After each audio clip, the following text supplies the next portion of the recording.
and good afternoon, everyone. It's Maria Daniels here with Business Acceleration Playbook, where we are bringing you the plays you need to win in your business. I have co-host Angela Buckley, and I have Chanel Rose, and then we have special guest Kelly Abanda. And Coach Ray will be joining us shortly. He's running a little bit behind today, but we'll be excited to see him in a little bit. Kelly, I want you to dive in and kind of tell everybody about who you are. I know we've spoken in the past, and anybody that's kind of watches some of my shows probably seen you before, but I wanted you to give the intro on who you are to the people that maybe have not seen or heard. Yeah, well, I'm excited to be here. Thank you for having me. I can't wait to dive into discussion too, because this is a great group of people. My name is Kelly Abanda, and my brief story is that I, about 4.5 years ago, was working in a senior level executive job, making great money, had amazing benefits, building a life that I thought is what I wanted. And then I stopped and actually did inventory one day. And I was like, I'm building a life that I'm not excited about. I'm just doing what I think I'm supposed to do. So I started asking myself a new set of questions. And what is it that I really wanted to do? And it wasn't what I was doing. So I had to really process through all that stuff. And what I came to the decision is that I was going to leave that safety, leave that job, so that I could fulfill one of my big dreams, which was to do another really big trip around the world with not very much planned. So I am by nature not a structured person. So I did it. I left that job. I told them I wasn't going to come back. And I decided I was going to travel for 3 months. So many magical things happened that 3 months turned into over 3 years and over 23 countries, amazing experiences. And it shifted so much inside of me that when I came back, I was like, I want to help other people get out of that rut of should and have to start their own businesses or change their careers or do the things that they really want, but they've been too scared to do. And so now I coach other people that have what seems to be successful on the outside, but they're just like, it's not what I really want. There's got to be more. So I help them figure that out and get in the direction they really want to go. So that's me. Which I've heard your story before, which I love it. But so I'm going to go ahead and kind of pass this to Angela and Chanel because I don't know if either of you have met Kelly. Have either of you met Kelly? No, not me. Okay, so see, so they're going to have better questions probably than I would, since I know a lot of the answers to a lot of these things. So I'm going to shift it over to them. No pressure. Thanks, Maria. You're welcome. So as the only person that currently holds a corporate job in this panel, it's definitely, to your point, a scary step to walk away from benefits and senior level positions, even though I get to wear t-shirts to work sometimes, or take my lunch break to do blogs like this. How did that impact not just your corporate life, but also your family life or your personal life? Like if that's not too much to ask, because that is something that frequently ties back for me, right? I have a 13-year-old, and traveling, hiking, biking, anyone who's heard any of the things that I do, I'm definitely out and about, but we still have a youngster that needs to be in school on a regular basis. And so that is something that plays into some of my decision making. Does any of that play into you, or do you see that when you're talking to people with maybe even just timing, like planning it so that you're ready? Yeah, there are so many, and this is the thing, is that it's different for every person. And what I find as I work with people is that sometimes people think they want a really big change, but as we work through it and they really get clear about their priorities, their values, their lifestyle that they really want, it might not be such a drastic shift. So every person is different, but you have to obviously consider the things for you. So for me, I'm single and I don't have children, so I didn't have to consider that factor. However, while I was traveling, I met people from all different backgrounds, with families, without families, with young kids, with grown kids. And so really the bottom line is, if it's something you really want, you can make it possible. And what I heard a lot of the families say while I was traveling is that their decision around what to do with their child is they valued the education that the child would get while traveling even greater than what they might get in a classroom. So they figured out ways to do homeschooling, distance learning. This was way before COVID, right? So, right. So now I think there's maybe even a lot more openness to alternative ways of getting an education that aren't but in a seat in a classroom. Right. And so, but you have to decide for you and anybody listening, those thoughts and those things that might hold you back are totally real, and we all get it. And it's such a huge step. So I don't want to ever make it sound like one day I woke up and I just decided I was quitting it. It was easy, because it's not. Like there were so many things I had to adjust to. And another layer of what you asked was around like, what was the impact, like in not just my corporate life, but my personal life. And what I didn't realize I was holding on to for so long was this expectation of myself of where I should be, and what I thought everybody else expected of where I should be in my life as a 30-something-year-old woman. In reality, nobody actually cares, right? Nobody is losing their sleep over what I do with my life. I might be losing sleep, but they're not. Right. So I had to like adjust to that too, right? Right. Is it your goal? Do you think that you want to get to the place of being able to leave that corporate job? Well, yes. Don't say it too loud, but it's not that I don't like, I honestly, right now, I really love the people that I'm working with, and I'm really committed to kind of the mission that we're on. So not anytime soon, let's put it that way. But one of the goals I've always had would be to cycle across the country. So I'm a cycle, I do triathlons, and I love racing. I love being outdoors. And the other one would be to through hike the Appalachian Trail. I think I may not quite get to through hike Appalachian Trail because I have a couple things that are just make it difficult. So I don't know that I'm committed to that one, but definitely doing the trail, even if it's half and half or something. For sure, the trail, and then I'm already halfway done with the 46 high peaks in the Adirondacks. So I definitely have goals. I've already lived in Europe. I've already worked in Mexico and Japan and Poland. And so I've done some of these things, but that doesn't mean that there's not more about the world to experience. Yeah. Well, you make a great point too. Like, I think often we think about travel and we automatically assume like overseas in another country, but there's so much to see in the US. There's so much.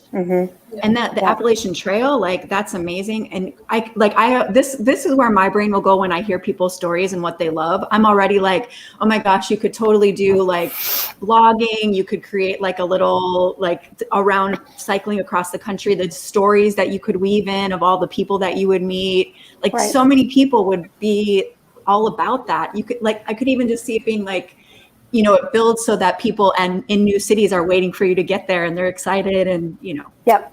Yeah. There are a lot of people that are out there, they're hiking, they're doing different things. And I think I just read an article about 3 ladies that they just got the Triple Crown. It's Appalachian Trail, Pacific Trail. And to be honest with you, I don't remember what the third one, but they quit their jobs. And the 3 of them have been hiking together. They've been friends, obviously, for a long time because they just hiked together for 3 years. And yeah, they have blogs and vlogs, and they are living their best life. Yeah. So there are definitely people out there inspiring that type of lifestyle and making it work for them. Yeah. So I have an anecdote, but kind of like a question. So yesterday I was on Instagram. And I got this ad for a guy. I have no idea what he was offering. But the thing I remember him saying was that, like, you know, the reason why he quit his job was because he figured you start working, you work 50 years, the average life expectancy is like 78. So realistically, you get like 11 years or 12 years of financial freedom, right? And so what he said was that he didn't want to keep exchanging his money for time, but also he wanted financial freedom. So his decision to quit corporate America was his sense of urgency and his necessity to have financial freedom. So while everybody else feels like you get financial security in corporate America, he just felt like his lifestyle was always capped based on something he couldn't control, right? And so it stunned me because I was like, oh my God, like I never thought about like retirement equals financial freedom, right? I'm like working feverishly so that when I retire, I don't have to live too lean. It never occurred to me like that is exactly what you're doing. You're saving so that when you finally stop working, you can do whatever you want to do, right? Right. And so I've joked that I didn't leave corporate America, I retired, right? And so it's like a full circle life moment for me when I talk to people like you who who have traveled and like done all these things, but I have been called like the money honey, okay? Because I always want to talk about money. It's my favorite topic, always. But I want to ask you, I guess, two things. The first thing I would ask you is, so you quit corporate America, right? And it sounds like this wasn't just like you said you didn't wake up and quit. So my first question is, how did you finance that first 6 months of separation from corporate America? Yeah, so that's such a great question. And so for me, there's a two-part answer to that. So the first is I had also been saving to buy a house, and I'm based in Los Angeles, so that's a big thing, right? Oh, yeah. So I was saving all this money for a down payment. But that's one of the things where I realized I started thinking not just about the goal, but what would life look like after that goal? So getting the house is one thing, but then having to maintain that house and pay all the bills. And I was like, oof, I don't think I want that life by myself as a single person, because the rest of my life is going to be weighted against, I have to pay for the house. So I didn't want that life, right? So I used some of the money that I had set aside for buying a house. So I had a little bit of a nest egg. And then obviously I cashed in any unused vacation days and that sort of thing. So that all helped. Mm-hmm. And then the other thing that made my budget last way longer than it should have by years is that all these really magical things happened after I took that leap. So living in different countries, I spent 6 months in Fiji. 4 of those months I spent living on a remote island with a local village, limited electricity, outdoor plumbing. But the cost of that life is so much less. Like I spent less in 3 years than I would have spent in 6 months probably living in LA. So money can go a lot further than you expect it to go. Part of that's just because of the cost of living, but also it's this thing that I hold on to. And some people are like, oh, that's too woo-woo for me. But I really believe that the universe has your back. It is going to find ways to provide for you that may look different than you thought it was going to look. So it wasn't money in my bank account, but it was allowing an experience that cost very little money to happen. So how long before you decided to separate from corporate America did you decide to seek out an income? Because it sounds like during that period of time, you had money, you weren't too much concerned about generating income. Generating income. How long into that experience before you decided to monetize your experience, or what did you come into? What was the first thing you did to make money? So this is another part of doing something using my skills to maybe not monetarily, but while I was traveling. So my background is in training and development. Oh. So I reached out to nonprofits as I was traveling, and I did a lot of pro bono work in exchange for room and board. So that was one way that I was monetizing, not for finances, but monetizing to extend my trip and use my skills. So that's where it started. Yeah. And I did that right away in my trip and did that in multiple countries. And then as far as starting my coaching business, I started that about 2 years in. And I thought at that point I was going to come back and stop traveling. But then I got back and I was like, nope, I'm not done yet. I'm going again. So then I was coaching while I was traveling as well. So that last year I was doing some coaching. It wasn't big scale or anything, but it was starting to market and tell people I was doing this in that second to third year. So I have another question, because you talked about coaching, and I think everyone here in one way or another is a coach, a trainer, facilitator of some sort. So can you describe to me, to the audience, to everybody, what coaching with you looks like? And I guess I'll also ask, because I always want to know this, why coaching? Why not courses? Why not a concierge? Why not have a travel agency if those still exist? Why not that route? So Yeah. So these are great questions. I love them. So I have always had the skill of coaching without being a coach. And I've actually wanted to do coaching for a really long time. I was always very scared to do it because I was like, ooh, I don't know. Do I know enough? Am I going to find clients? All those fears that we have about starting that business. And so if I go backwards in my life, there was a point in time where I was like, okay, I'm progressing in my career. What do I really want to do? I knew that I wanted to coach. I even investigated all these coaching programs and did all this research and was comparing them, but I wouldn't pull the trigger because I was too scared. I had too much fear inside.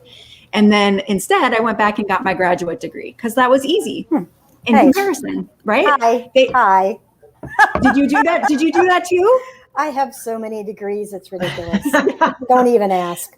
Yes. Well, I don't know, Angela, I would love to hear from you too, if this is you. What I find in retrospect, when I look back, I call these now substitute goals, because it was a good goal. It was progressing me somehow, but it wasn't the thing I really wanted. It wasn't the thing that was like more scary for me. It was the safer version of something. And so that is that. So I've always known. Do you find that for you at all, Angela? Or you just really like school? Also, I do kind of like school, but it's also easier to make that decision when someone else is paying for those degrees, right? Like I never did poorly. It's not like that. And I did good, productive work.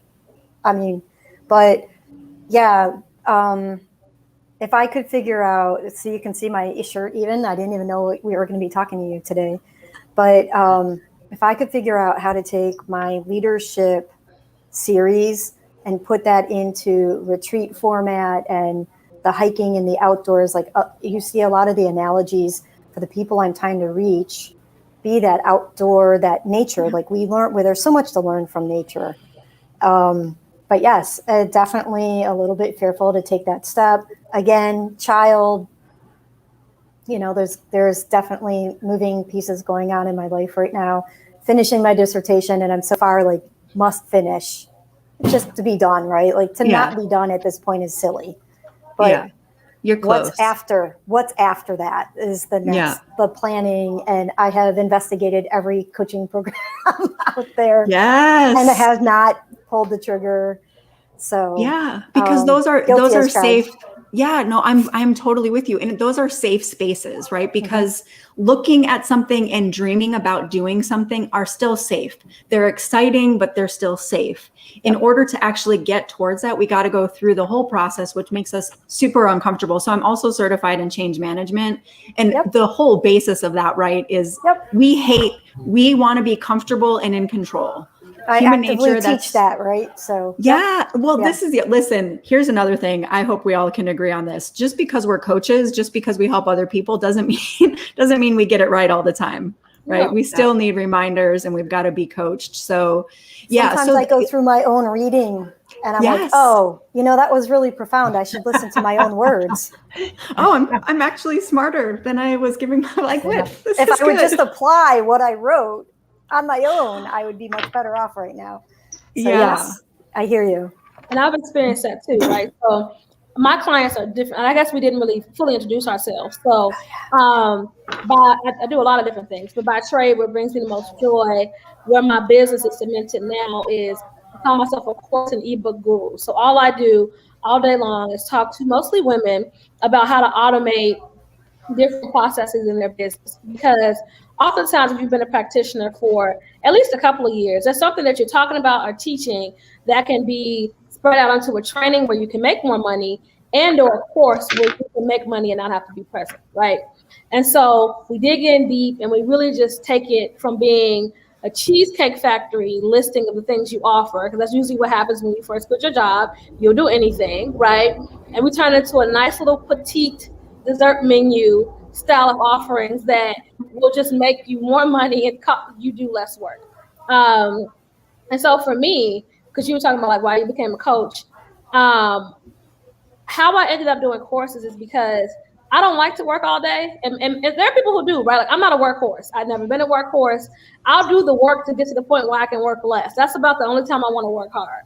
Outside of that, it's just not my thing. It's not that I don't work every day. I just don't like the 9-to-5 mentality. And so for me, when I separated from my job, it took me almost a year to stop beating myself up about the fact that I didn't work 5 days a week, right?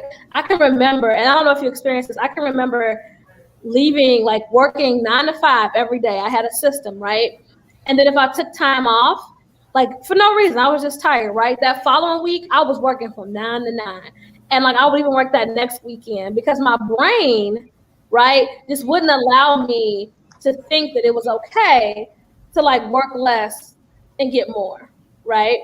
And so like, did you ever experience that? Because I know like we talk a lot about you don't want to lose the money and all of other things, but like there's a lot of like mental and emotional things that happen that I feel like we don't talk about enough. And like for me, it was how to go from being an employee to a business owner, right? Like it took me, but you said you took about 2 years before you really got serious about monetizing your experience, right? Did you ever experience like guilt about not working or like guilt about not having an income? Because that happened to me for a long time. It still happens. Okay. I will still have to fight it, even just yesterday. So I had written out the things that I wanted to accomplish yesterday, and I got them all done way faster than I expected. But that old brain wanted to kick in and be like, yeah, but there's still hours left in the day. Mm-hmm. What are you doing? Right. So I still have to fight that. And the voice is less than it once was, but absolutely, because we've been conditioned since childhood that this was it. Because school is the same way. Like you go, you have the schedule, you do the things and we reward working really hard and working a lot. Think about when you just ask somebody, how are you doing? And they'll be like, I'm really tired, but I'm okay. I've been working a lot, but I'm okay. Like, it's like almost like a source of pride. Mm-hmm. So it's really hard to shift that. We've got to really be intentional. So I feel it all the time. Do you two, like, I know, Maria, you also don't have a corporate job. Do you ever, well, I don't know, you also have 7 children, a husband, several businesses. It's kind of like corporate. The best person, because it seems like you definitely put your foot on the gas. Yeah, when you were saying you don't like to work, I struggle because I love it. Like but there's a breaking point, I get myself to that far too often. So I know where my sweet spot is. I love to be busy, but there's a limit. Too busy and I'm not happy. Not busy enough and I'm not happy. And there's a sweet spot that when I get there, and if I can keep myself accountable, that I just stay there and I'm not like, oh, look at this over here. This seems like that would be fun. Right. I have to audit my entire life all the time because I know this about myself. I am very much that person. I'm like, oh, that sounds fun. Let's try that. But I have a rule that I only have so many working projects at a time. So I think what you were saying, Chanel, I think people have different personalities, and I think that's great. That's what makes the world go round.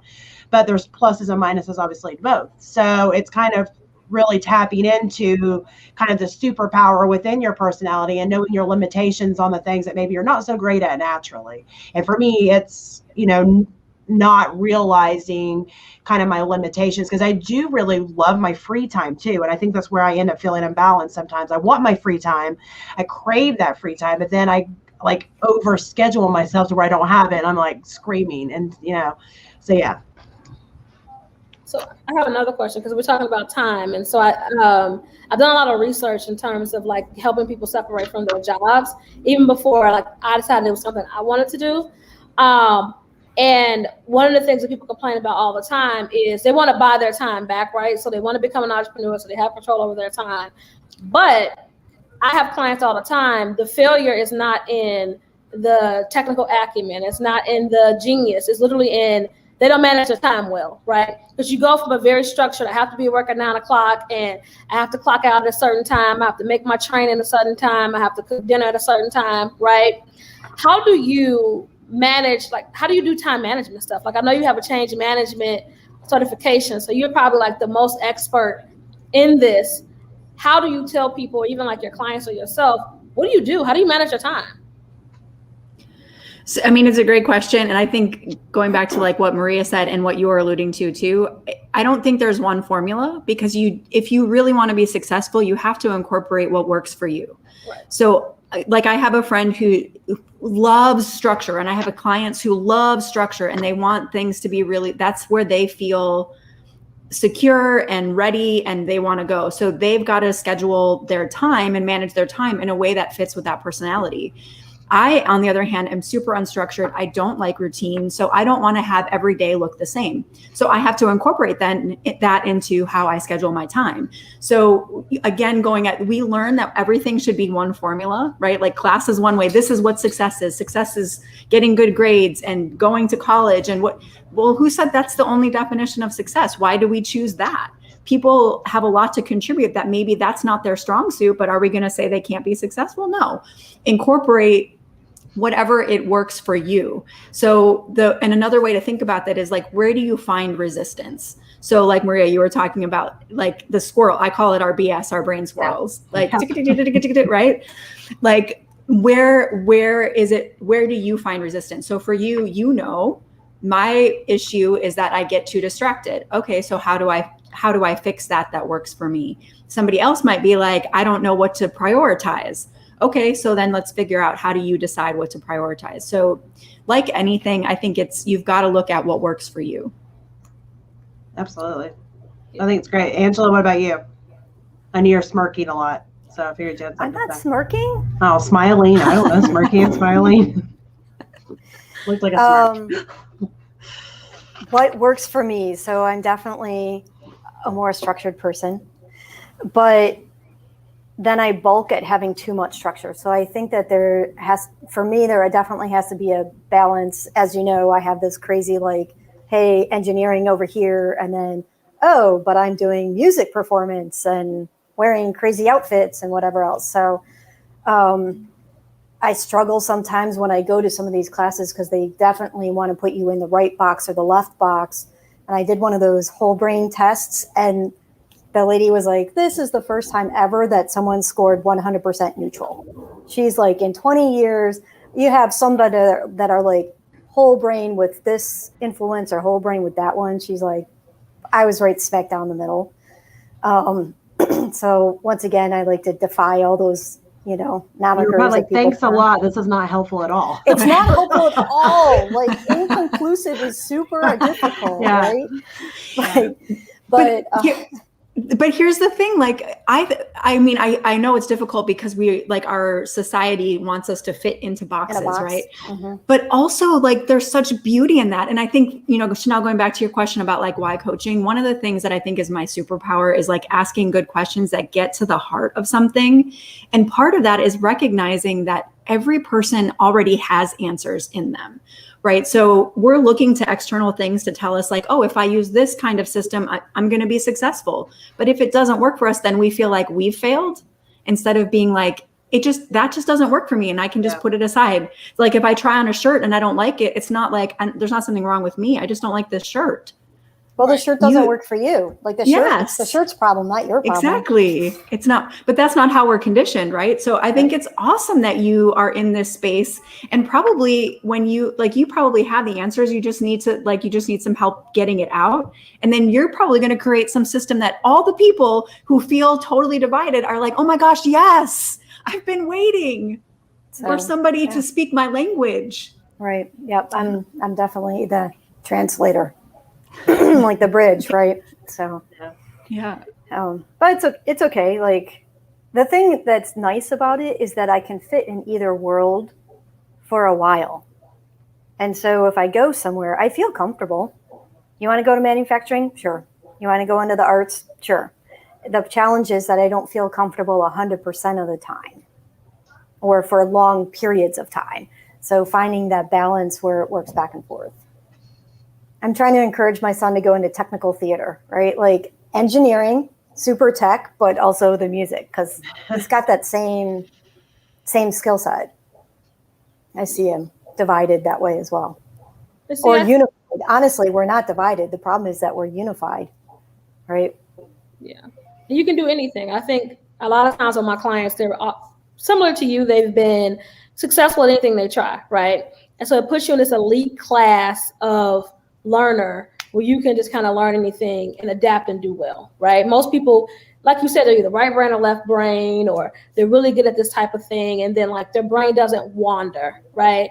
I'm a perpetual daydreamer. Like, I will daydream about anything all the time, right?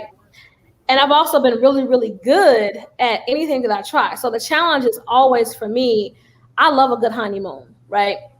And so my clients oftentimes are either one extreme or the other. They love honeymoons, or they just want to stay in the marriage no matter what happens, right? But I'm a perpetual honeymoon chaser. And so when I talk to them about like, finding your comfort, and similarly like with my clients who are like you, it's like, it's okay to be a bunch of different things, and teaching them that, you're a lot of things every day. You might be a sister, a business owner, a dog walker, whatever, right? Like if you write down all the titles you hold every day, you'd probably exhaust yourself. Dishwasher, launderer, whatever, right? Probably 30 different things on a slow day, right? And so I'm like, you don't feel devalued if you wash the dishes and you also are a C-suite executive, right? Like, dishes need to be washed. So like, then why can't you also be an artist and an engineer? Like, you know, or whatever it is that you seek. One of the things I like to do is like pick their brains apart and just teach them that you can be whatever you want to be. Like there's no law that says you cannot be a medical doctor and also an art teacher. Where? Mm-hmm. Like there's nothing, it's not unethical, it's not immoral. Like as long as you're not hurting people, you can be all of those things. I do a lot of nonprofit work with fundraising, but I also teach people how to create courses, right? And I guess traditionally the two don't work together, but they do. And whenever people question me, I'm always like, don't I get it done? Like, you know, so for anybody who is out there listening to us, because I am also on my Instagram live and people are talking to us, because they want to know. I was like, oh, I know somebody who like, she quit her job but she traveled the world, right? And that's the sexiest thing you can do.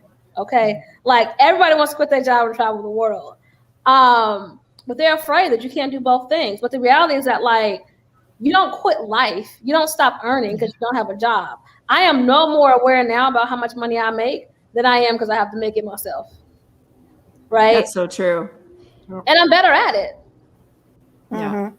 Absolutely. Well, and I don't know, Chanel, if this has been your experience, but I also realize I need far less than I thought I did.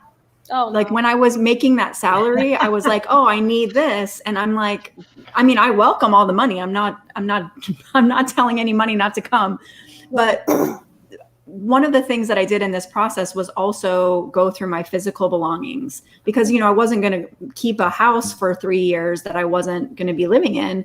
Right. So I had to downsize my stuff. And that was a whole other process of learning how to purge and let go and create space.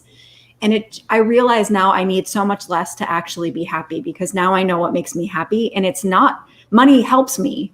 But what makes me happy is freedom. What makes me happy is relationship. What makes me happy is helping people. What makes me happy is adventure. Yeah. That's what makes me happy. So if I'm building my life around that, money takes a back seat in a good way, right? That wasn't my experience at all. No? No. I was waiting for that. Listen, she the money, honey. I love people like you. Oh God, like you are so good for the spirit. Like, and I need to have these conversations often. That is not the case for me at all. Let me tell you. She lays in bathtubs of money like this. Yes. Listen, I love it. You know who Daffy Duck is? Was it Daffy Duck? No, it was Scrooge McDuck. That's you. No, I am with my money. Yo, what's the duck that used to swim through the pool? That's Scrooge McDuck. Yeah, he would drive. No, Daffy Duck. No, it's Scrooge McDuck. You have the children, and we're going to go with this. That's fine. I'm right. Okay, it's Scrooge, right? As a kid, they used to like, so I vividly remember the three little ducks at the start of the cartoon, and they would like jump into gold coins and swim through them, right?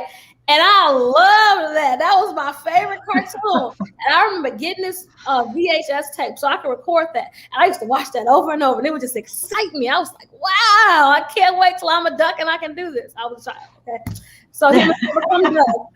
But it just got me very clear about the fact that I like nice things, right? So I am someone who, when I go on vacation, I want to spend $1,000 on dinner, and I want it to not impact my life, right? And so I have been able to afford those things in my corporate life.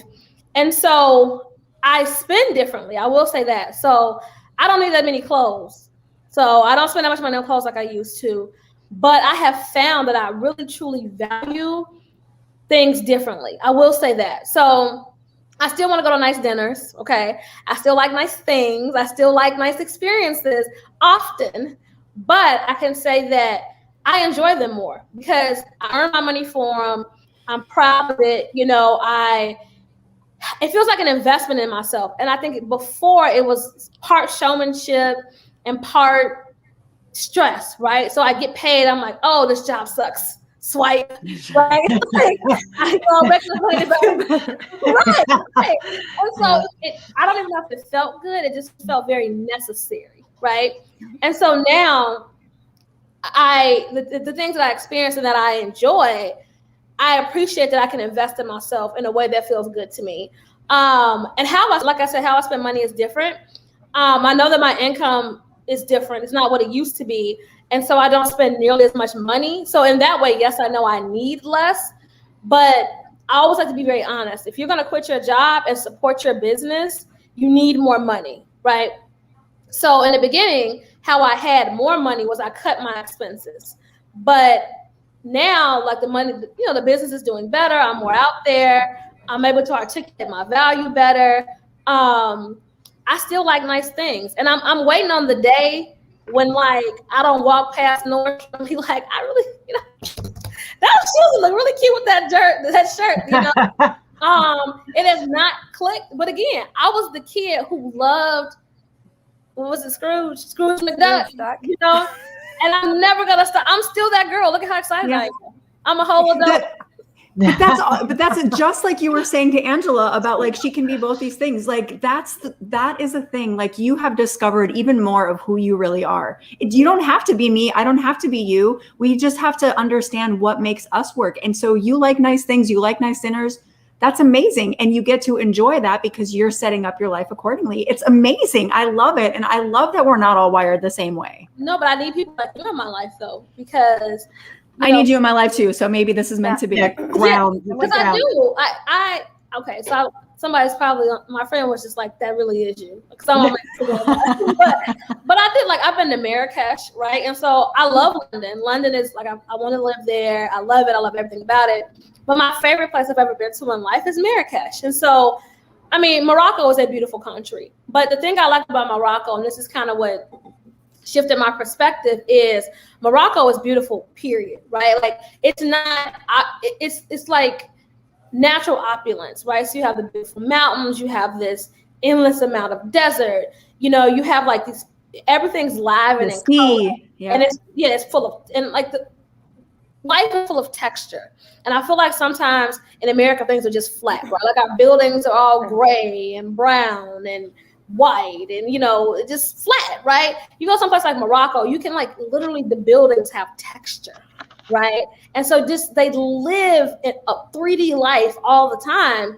And it's not expensive to go to Marrakesh. I don't know if you guys have been. It's not expensive, but I cannot visit more, right? But it's probably, of all the trips I've ever been to, just like actual being there, probably the cheapest vacation I've ever been on. Right. Yeah, and so, Marrakesh is probably the one of the more expensive places besides the capital in Morocco. Well, look at me. I'm still me, huh? Still checking in. See, listen, you're like, I still got it. Mm-hmm. No, but I completely agree with you. Morocco is one of the places. So like I said, I'm unstructured, right? So here's a perfect example. I was in Spain, met up with a friend in Spain, and then I was going to make my next move and I was going to go somewhere else in Spain, but there's this feature on Skyscanner. If you guys have ever used Skyscanner, you can do, it's the best. So like I was in Barcelona. So I put Barcelona as the beginning point, and then you can check to anywhere. Right. So I just did that with my dates, like a couple of days away. And I was like, I'm just going to go where the cheapest thing is. And Morocco came up and it was like cheaper than flying to another city in Spain. So I'm like, okay, let me try it. I'm just going to go. So I flew into Tangier and I had no idea anything about Morocco, but I ended up spending three and a half months in Morocco after that, because I just fell in love with everything about it. It's such an amazing place. Yes. Morocco. The people are friendly. The food is good. So now good. we're going to ask you the questions that everybody asks you, right? Like, so you've been a lot of places. What are like I'm going to do this. What are your least favorite? So that's a great question. And thank you I know most people are like your favorite, right? So I love this question because, so there's nowhere that I was like, ew, I'm never coming back here. Yeah, no. But several European destinations, I was like, meh. I spent some time in Brussels and I would have left way sooner, except I was there with a friend. Like I was staying with a friend who lives there. Otherwise I would have been like, no, not for me. Not great. This is not from this trip, but previously I went to China and I didn't love it. I'm like, I don't have any desire to go back to that. And then I also, I guess that's probably the biggest ones on this leg that I didn't like. Ladies, do you have any place you traveled that was like your least favorite? That was our favorite or our least favorite? Least favorite. Because I have one. It's always controversial, so I want y'all to see it. I'm trying to think. I don't, I mean, I must, because if I have to rank, somewhere down there is least favorite, but I like to travel. I like meeting people, and I like seeing the texture of the land. So you talk about texture. I always talk about texture of the land. And since I'm a runner, I see things at the different hours of the day. So like Brussels, when I was in Brussels, I'm out running in the morning when they're still like scrubbing the cobblestone, and you see the shop workers and the people that are still bringing in the fish. And then you come back later. Like I'm kind of a nap in the day and then go out in the evening if you're on vacation instead of manufacturing stuff. So I get the both extremes of like, here's your skilled trade, here's your labor, here are the people that are like making your life possible. And then I see in the evening kind of the fruits of their labor, and we get to enjoy it. And so I can definitely say like there's certain cities where I'm like, it doesn't feel very real. But I don't know about like least favorite. I think it's more about finding what's happening behind the scenes. Give us one. So I think probably the most surprising moment I had was when I stumbled on a homeless person in Yokohama, just because like Japan is super, super clean, and they really do try to put a very clean presentation and a clean face on everything, and controlled and kind of maybe a little more perfect feeling. But yeah, if you run early enough in the morning, you see what wasn't meant to be seen. And then by the time the evening goes out and like my colleagues are like, we'll take you here, here, and here. But every morning I run 5 miles and I go this way and then I go this way. And by the time they take me out, I've already seen much of the underbelly. Now I felt super, super safe running there every morning. But I think that was probably my most surprising and like uncomfortable, because it just was in such stark contrast to what they were trying to portray. Interesting. What about you, Maria? I've been sitting here thinking the whole time, and I keep trying to, and this is not even, this is domestic. So, but I do not like New York at all. I don't. I've been there way too many times. I kind of have PTSD from all the times of being there. You know, the people that don't know, I live in the middle of nowhere. I'm talking like Amish, park in my parking lot, middle of nowhere. So I am not a city girl. I go to the city. I've been to lots of cities. I do fine in the city. But New York was different for me. It was loud and angry. And, you know, I was there in the dead of cold. I also do not like winter. So I was there every other week, like all winter long. So that probably added to my frustration. But I also watched, you mentioned homeless. I watched as people kicked the homeless people and screamed at them. And it was very uncomfortable for me on so many levels that I have a bad taste in my mouth. Like even, I mean, I know there's good parts. I've seen the Rockefeller Center at Christmas, which is gorgeous. And I realize that every city has beautiful layers. I think there's beauty in everything, but there's also, if you experience things from the other side, it's hard to see the beauty sometimes. And I think that's where I'm at with New York, just because I've had such a bad, I'm sitting there trying to think of something else, and that just pops back in my head. No, it's New York. No, it's New York. So that would probably be it. So, which is, I mean, I know if Ray was on here, he'd yell at me because he lives in New York City, but it's on my list. I mean, I have places, like I know we've talked about going there in the fall, and I'm like struggling, like, you can do this, Maria. It'll be fine this time. It'll be okay. You know, I'm having to like pep talk myself. So we're not directly in the city though. That makes it a little better. I was in Manhattan. We'll be out a little bit. Like you'll land in and go out a little bit. So Kelly, we're having a little live at the end of September. To fun. So you'll all be together. Yep. Yeah. I have a race coming up, so we'll just show up at the race site and do the hotel thing and do some lives. Oh, that's awesome. I love that. I love that now there's an option to do that. Yes. You know? Yeah. It'll be exciting. Chanel, I'm so curious. Paris. Yep. Paris. And this is like, you know, probably going to make the internet erupt in anger, but I just have very strong opinions about Paris. Where do we begin? It's not, there's so many things, like it closes kind of early, and it's just not very pretty. Like, I know that people love Very pretty. the Eiffel Tower and they're like all enamored with it. And that's cool. That was fun. I got my pictures. But I just like, I don't know. I went to the Louvre and it's not that big. And then I don't know what people like, right? Like I'm a world traveler. Like I usually in a non-pandemic world, I go to at least 4 different countries a year. At minimum. I try to do more than that, but like pretty much I usually do between 4 and 6 a year. So I travel a lot. I travel in the country, in America, a lot. And it's just the least inviting. Like, I mean, and I went, and I mean, people just talk it up, and they just make it seem like it's just like this religious experience, and like go to Paris, you never want to leave. I got there, I was like, and then you walk across the bridges, and they're all right, but they're kind of old, right? They are by default a little old. And I guess I'm gonna get in so much trouble for this. And I guess for me, it's not the old that like upsets me, right? Because again, like I like history. Everywhere I go to multiple museums. It's a thing for me. It's just like it's a lot of hype and a whole lot of and it just failed to meet my expectations.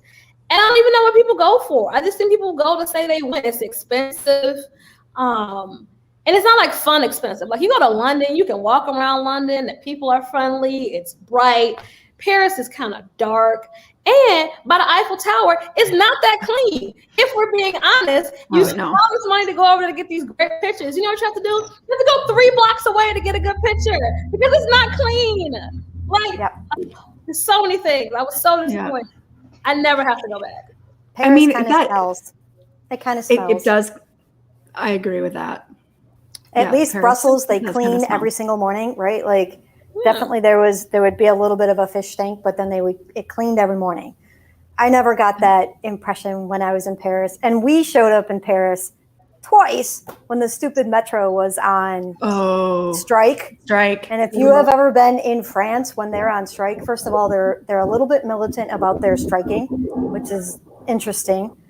But you cannot move. Like the cars are stuck. You can't get through the metro. Like you just can't move. It's a really big city with a lot of people that are trying to go from point A to point B, C, and D.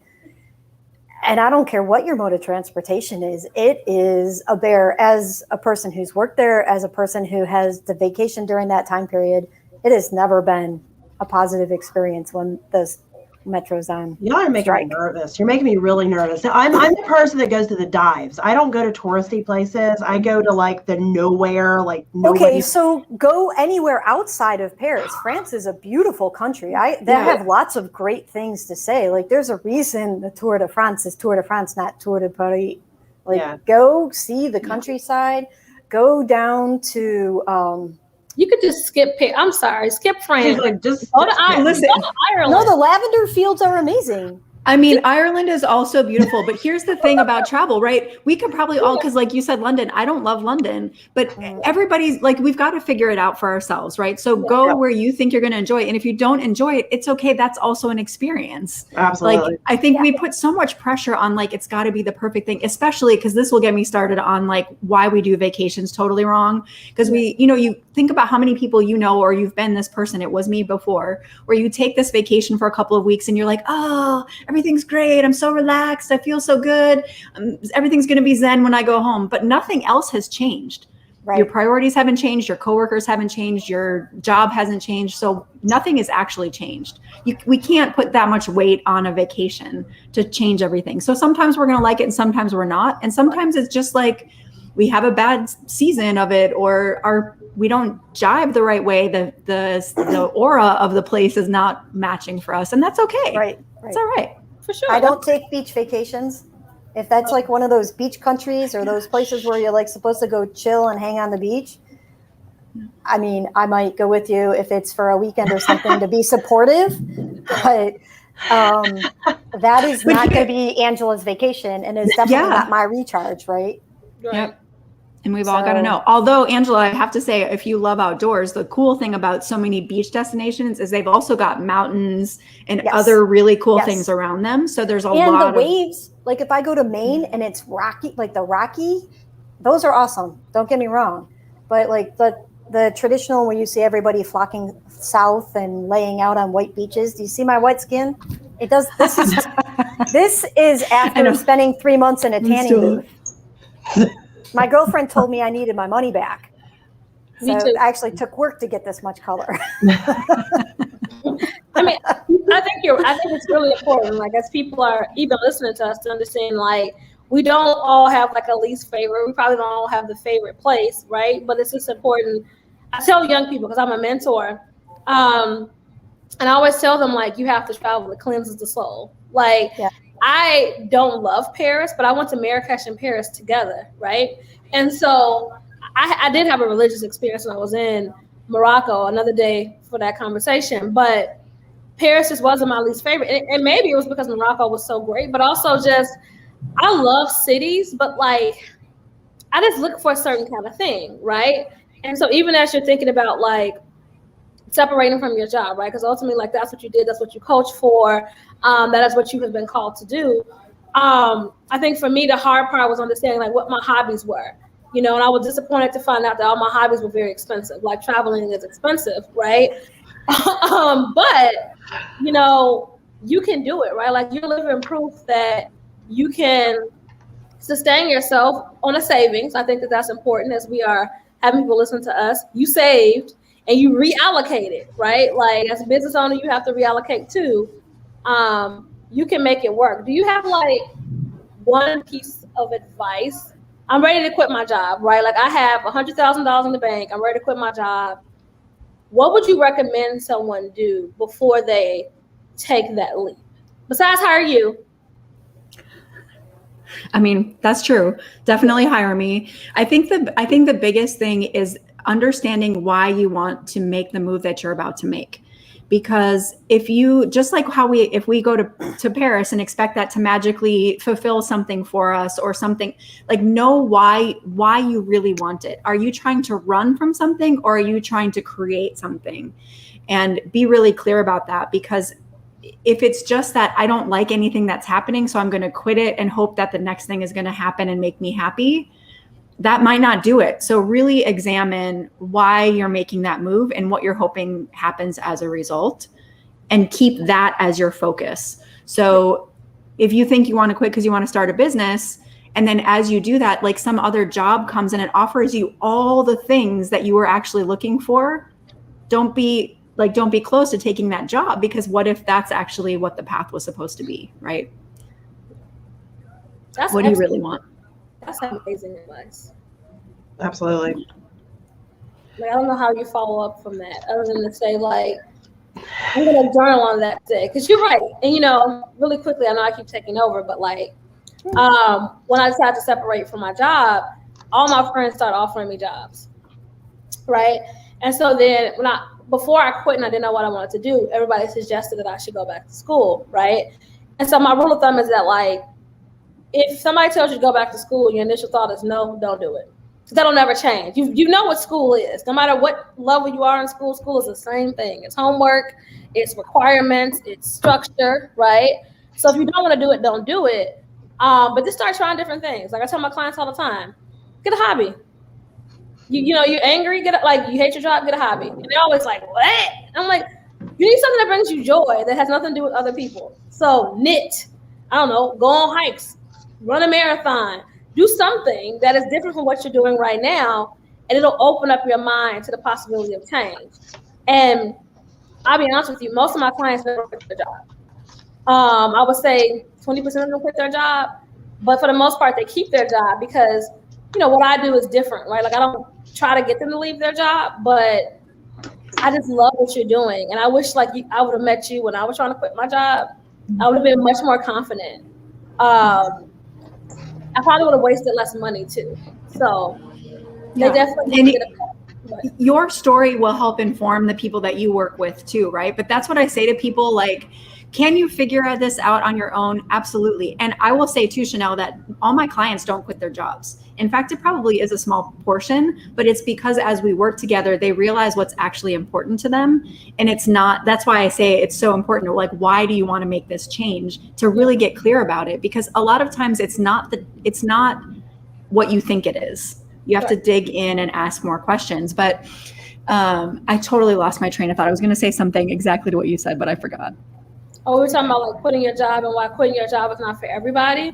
And that like, yeah, go ahead. Yeah. And you were just saying, you wish that if you would have had somebody to help guide you, you would have maybe wasted less money. So when I talk to people, I'm like, you can do this. You can figure it out on your own. You can go listen to blogs and listen to other people. But if you want to do it faster and with less pain, hire somebody to help you, because we've already been through that pain. We've already made the mistakes. We've already done it, the long way around. And so we can help you take the shortcut and get there quicker, with more confidence, save more money, whatever it might be, right? That's why we do what we do. Yeah. Well, no, I mean, I was just going to say that that's exactly what consulting and coaching is. I always explain it as a cheat code. Like, we're the cheat codes. We've already been there, done that, fallen on our face. We know what not to do. So we're going to kind of guide you over that. So, and I think that's a good, way to say that. And I wish I had known you too when I quit my job, which mine was kind of like, I quit and I ugly cried on the phone with my husband all the way home. So it was very dramatic, like a lot of my things end up being. But, I think that you're right. I think sometimes if you're digging into, your purpose and your passion, I think sometimes you may find, at least for that moment, the job is fine, that you're actually happy at the job, that actually completes, the part of your life that you're wanting your life to look like anyway. So I think it really comes back to doing, what I said, I try to do all the time is audit your life, constantly ask yourself, how am I feeling? How do I feel in my life right now? Where am I happy and where am I not? And where I'm not, why? Why am I not happy here? And really start to dig into that, because I think you're right, Kelly. I think sometimes, actually most of the time, it's not what we think, so you have to kind of scratch at it to figure out kind of what's underneath all of that. And you don't have to quit your job. Like, if you're unhappy at your job, a lot of times it's not the job that's making you unhappy, right? At the core, and oftentimes not even the work you're doing, because most people who quit their job in some form are doing the exact same work that they, left their job for, right? Is it the income? Is it the company? Is it the manager? Is it the location, right? Like, and I've even had to coach my clients through saying things like, pre-pandemic, go in and negotiate that you work from home on Fridays, or go in and negotiate that you work from home days a week, right? Because it frees up. You can travel. You can work from Atlanta, Paris, wherever, and still be a productive member of your team, right?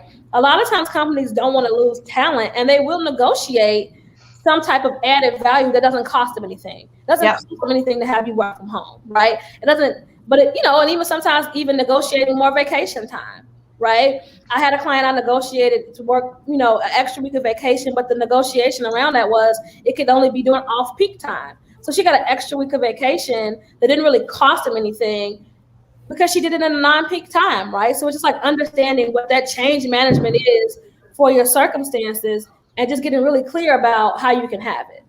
Absolutely. And I think to be able to do that, you have to really kind of firmly establish your own boundaries and your own purpose and your own why, which is a whole nother conversation for a whole nother day. But Kelly, I really enjoyed having you here. I know we're at the end of our time here, so I do want to take a minute just for you to kind of let everybody know where they can find you, follow you, all the things.